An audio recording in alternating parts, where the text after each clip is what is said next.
bagian A, bagian B, dan bagian C. Ya, bagian A, bagian B, dan bagian C. Nama, identitas, tahun pajak, ya, pembukuan pencatatan itu sama seperti yang tadi. Jadi teman-teman pasti bisa ya, seperti itu. Nah, cara pengisiannya, ini saya share lagi petunjuk pengisian. Ya.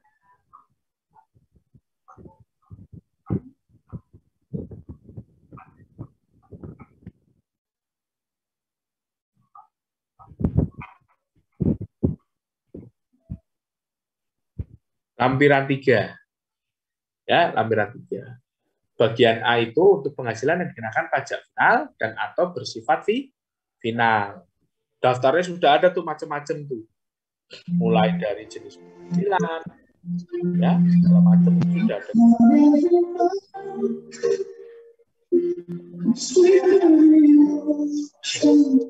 Lagunya bagus ya.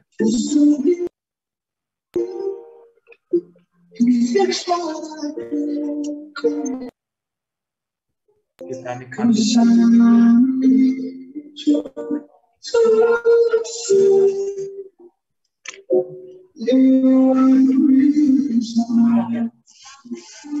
Biasanya lagi nonton konser.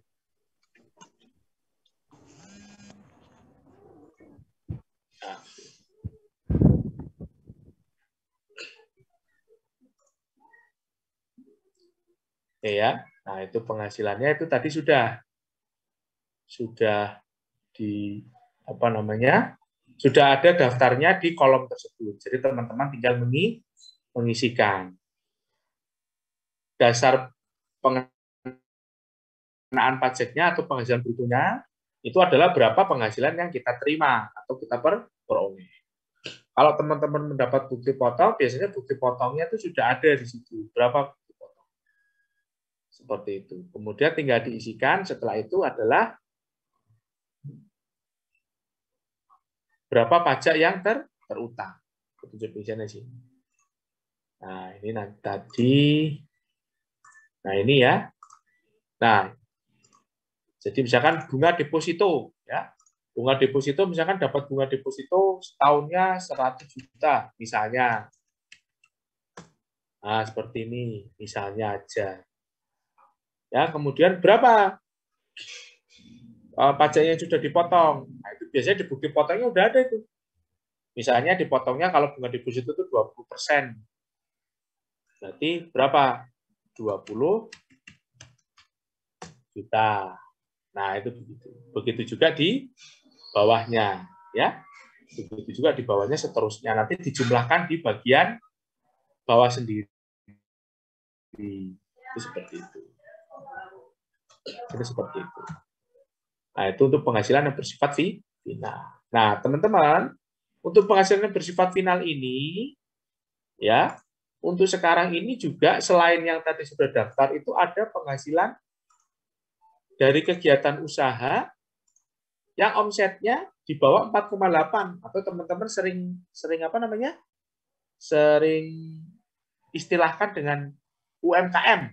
Nah, ya UMKM. Sekarang tarifnya 0,5%. Ya, kalau dulu tahun 2013 sampai 2018 itu 1%. Sejak 2018 itu 0,5%. Nah, itu juga dimasukkan ke situ. Tapi sebelumnya dijumlah dulu. Nah, contoh seperti ini nih. Nah, jadi misalkan punya penghasilan dari kegiatan usaha. Usahanya apa? Misalnya jual baju. Nah, omsetnya ini. Ya kan? Omsetnya seperti ini. Januari 100 juta misalnya, 150 ya. Kalau 100 juta pajaknya 1% berarti 1 juta. Itu dulu. Kalau sekarang 0,5% ya. 0,5%. Nah, itu. Ini dibayar sendiri. Nah, kemudian dijumlahkan totalnya di total seperti ini. Baru nanti nilai 1.900 miliarnya, 1M900 jutanya inilah yang dipindah ke SPT. Jadi yang dipindah ke SPT itu 1.900.000 juta sama 19 jutanya. Rinciannya yang seperti ini, ya rincian yang seperti ini nanti itu dibuat lampiran seperti itu. Dibuatkan lampiran. Sampai sini ada yang mau bertanya? Itu mengenai penghasilan yang final atau bersifat final. Ada mau bertanya? Wah, cepat juga ya, kita udah tinggal 1 jam lagi nih. Sampai 4:30. Wah, cepat juga, nggak apa-apa.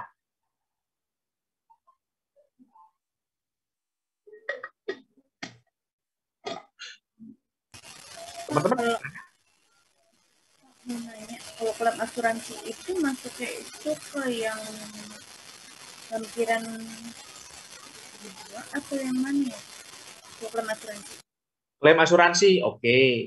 Klaim asuransi itu masuknya di lampiran 3, jenengan. Di lampiran 3, di bagian yang non-objek pajak. Ini, di lampiran 3 seperti ini sama, tapi bagian B. Penghasilan tidak termasuk objek pajak. Ini klaim asuransi kesehatan, kecelakaan jiwa, dwiguna atau asuransi beasiswa itu dimasukkan ke bagian lampiran 3 bagian B, yaitu bukan objek pajak, seperti itu. Ya, sama-sama. Yang lain?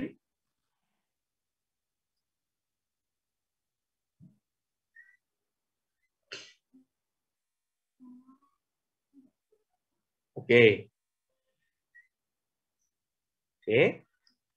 Oke, ini untuk yang bagian non-objek pajak. Jadi tinggal diisi saja. Nah, kalau yang tidak bisa dihitung jumlah uangnya, contoh misalkan bantuan atau hibah. Misalnya orang tua menghibahkan rumah ke anaknya. Nah, itu kan tidak ada transaksi jual beli itu. Nah, itu nilainya berapa? Nilainya pakai saja NJOP. Nggak apa-apa itu. Atau nilainya nilai pasar. Nilainya sebetulnya nilai pasar.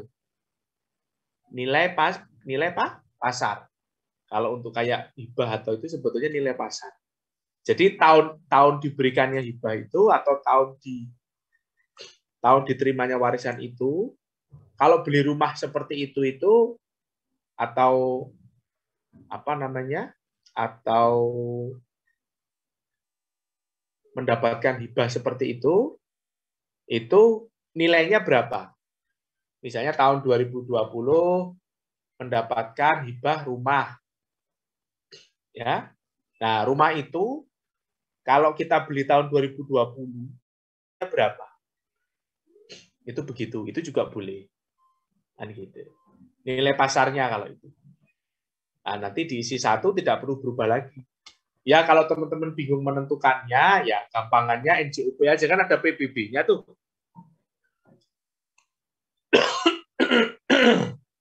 Kan ada PBB-nya. Nah, itu diisikan saja NJOP. Karena itu juga bukan objek pajak. Itu begitu. Kalau klaim asuransi berarti ya berapa nilai klaim yang diterima atau diperoleh oleh wajib pajaknya. Seperti itu. Kalau bagian laba persekutuan, firma, kongsi, ya CV itu juga ditulis tinggal bagiannya berapa. Dia dapat bagian laba berapa. Yang nomor 6, beasiswa, ya tergantung nilai beasiswanya. Itu ditulis di situ. Atau penghasilan lain yang tidak termasuk objek pajak tinggal dimasukkan di situ. Gitu. Sampai sini ada yang mau bertanya lagi?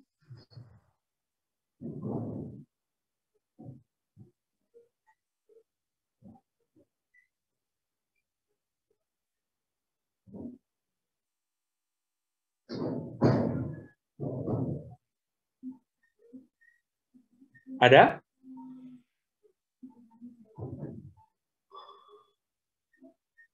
Kalau tidak, kita masuk ke bagian C.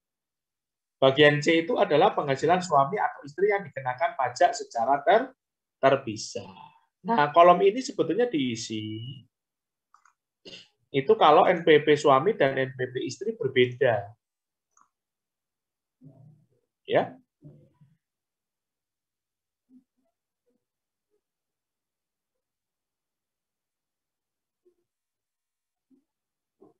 Nah, itu. Kalau NPWP istri dan NPWP suami itu berbeda. Karena apa? Kalau NPWP-nya berbeda, maka dia harus lapor masing-masing. Walaupun cara menghitung pajaknya jadi satu. Ya. Walaupun cara menghitung pajaknya jadi satu, tetapi dia lapornya masing-masing, itu begitu. Nah, itu seperti itu. Maka itu harus dipisah penghasilannya. Contoh ini. Ya. Contohnya ada di petunjuk pengisian ini. Ya, gitu. Jadi misalnya penghasilan istrinya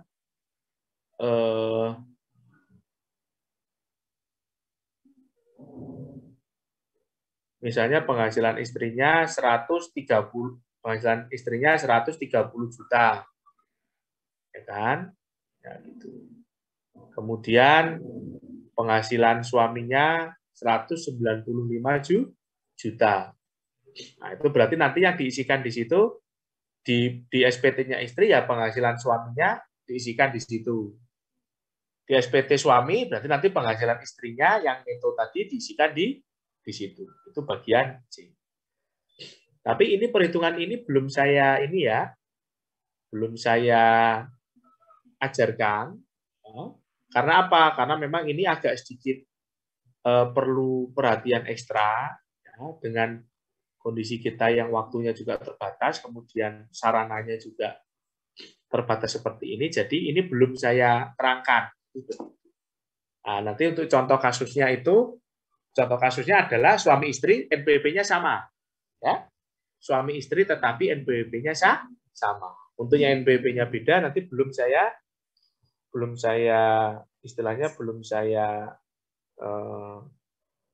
ajarkan, ya, belum saya terangkan seperti itu. Oke, ini untuk yang lampiran 3. Ada pertanyaan teman-teman untuk lampiran 3? Cara pengisiannya? Ada pertanyaan?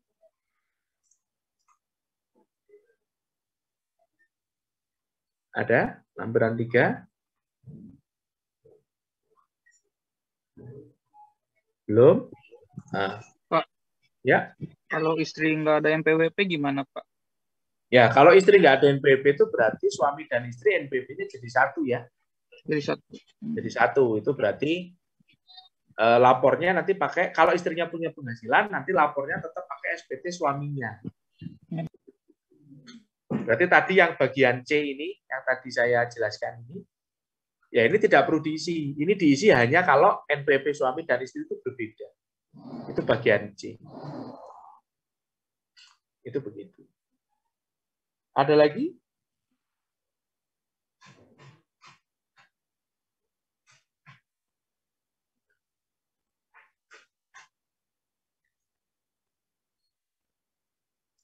Yang mau bertanya?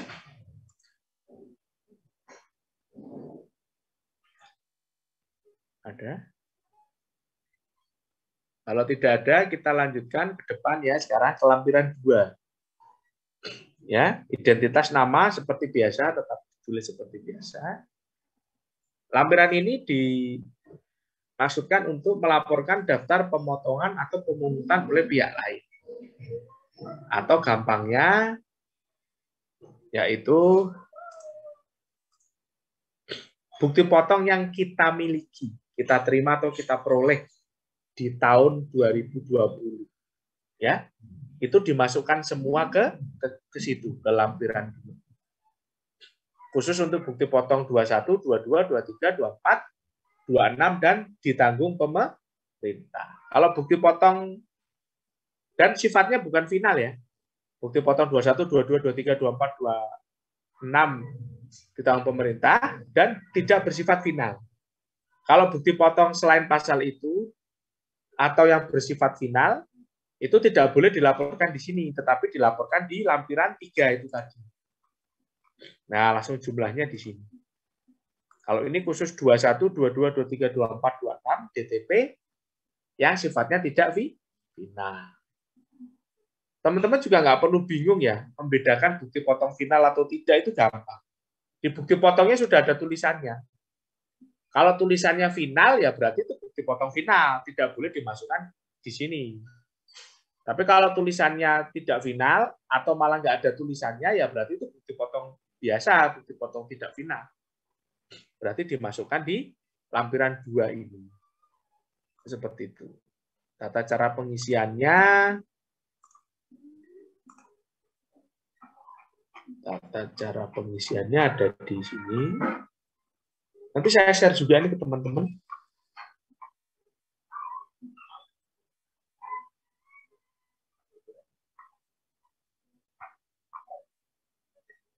Nah, ini.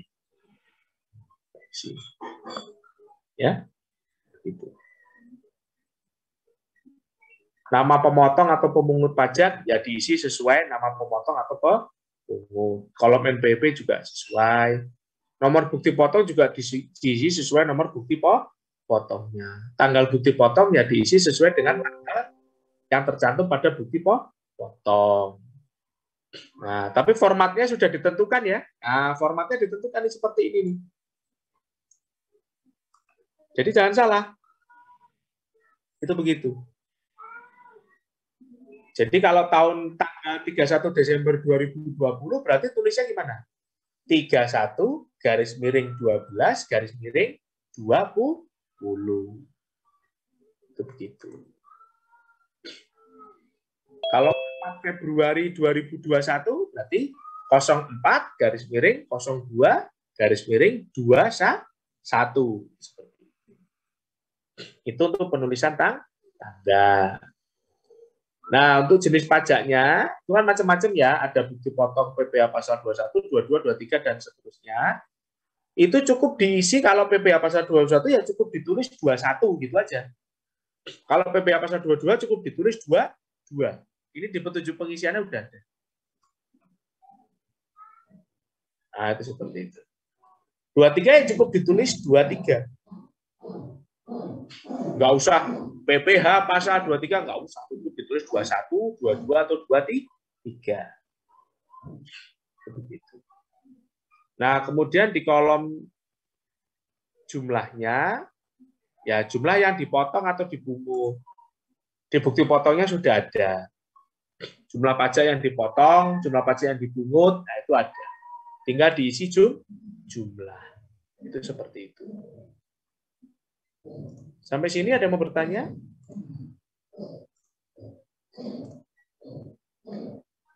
Nah, jumlah ini nanti direkap ya. Jumlah ini direkap, dijadikan satu. Nah, ini. Nah, di situ teman-teman perhatikan tuh di SPT-nya. Itu kan ada tulisannya tuh. Ya, ini saya seperti ini. Kan ada tulisannya nih. Tulisannya apa itu tulisannya? Pindahkan jumlah bagian A kolom 7 ini ke formulir 1770 angka 15. Berarti nanti jumlah yang ada di sini, ya di jumlah bagian A ini nanti angkanya dipindah. Dipindah kemana? Ke induk SPT. Ya, 1770 angka 15. Berarti jumlah yang di sini, saya kasih warna kuning. Nah, jumlah yang ada di sini itu dipindah ke 1770 angka 15. Angka 15-nya mana? Nah, ini. Nah, itu makanya tadi saya sampaikan bahwa mengisi SPT itu selalu dari lampirannya, jangan dari induknya. Karena induk itu hanya memindahkan angka yang ada di lampiran. Itu seperti itu. Nah, seperti itu ya. Jadi dari sini dipindahkan ke depan. Pindahkan ke depan. Ada yang mau bertanya sampai sini?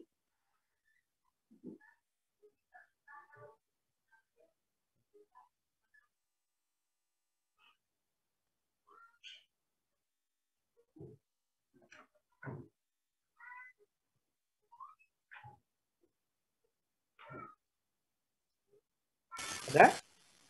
Saya tadi mau nanya buat yang buat harta yang di lampiran 4 tadi. Itu tadi kalau menjual tanah itu gimana Pak? Kalau misalnya kita lepasin tanah itu tetap diakui nggak? Menjual tanah? Ya. Kalau ada penjualan tanah gitu Pak di hartanya. Oh, kalau ada penjualan tanah. Oke. Misalnya di tahun 2019, misalnya ini tahun 2019, itu seperti ini. Ya. Angelina melaporkan punya aset berupa rumah atau tanah. Kodenya misalkan 061. Misalnya 061 misalnya. Nama hartanya rumah. Ya. Tahun perolehan dulu belinya misalnya tahun 2000. Misalnya. Dulu belinya harga 2000 itu 175 juta. Ya. Kemudian ini ada SHM-nya, misalnya SHM nomor 1. Nah, ini tahun 2019. Ini laporannya Angelina seperti ini. Ternyata di tahun 2020, ya mungkin bulan Januari, Februari, Maret, April, pokoknya sebelum tanggal 31 Desember lah, rumahnya Angelina ini dijual.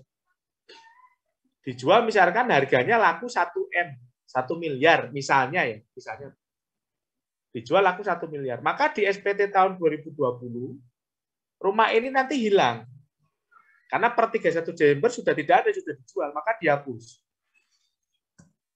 Nah, dihapus seperti ini Angelina. Dihapus seperti ini. Kemudian penjualannya dilaporkan kemana? Penjualannya dilaporkan di lampiran 3. Di bagian mana? Nah ini. Pengalihan hak atas tanah dan bangunan. Di sini. Tadi rumahnya laku harga. Rumahnya dijual laku harga berapa? Laku harga 1 M. Misalnya ya, misalnya 1 M. Begitu. Misalnya 1 M. Nah, 1 M itu ada pajaknya enggak? Ada. Ya, ini ada pajaknya. Pajaknya misalnya kalau pajak atas penjualan tanah bangunan itu pajaknya 2,5%. Berarti sama dengan 2,5% kali 1 M. Nah, seperti ini. Dilaporkan, penjualannya dilaporkan di lampiran 3. Karena penjualan tanah dan bangunan itu dikenakan PPh, tapi sifatnya final. Cuma 2,5%. Itu istilahnya begitu. Jadi dilaporkan di lampiran 3. Di lampiran 4, rumah yang tadi dimiliki karena sudah dijual, berarti dihilangkan, di-delete. Tidak lagi dilaporkan. Seperti itu. Pak. Ya. Tadi kan PPh finalnya 2,5% kan ya Pak?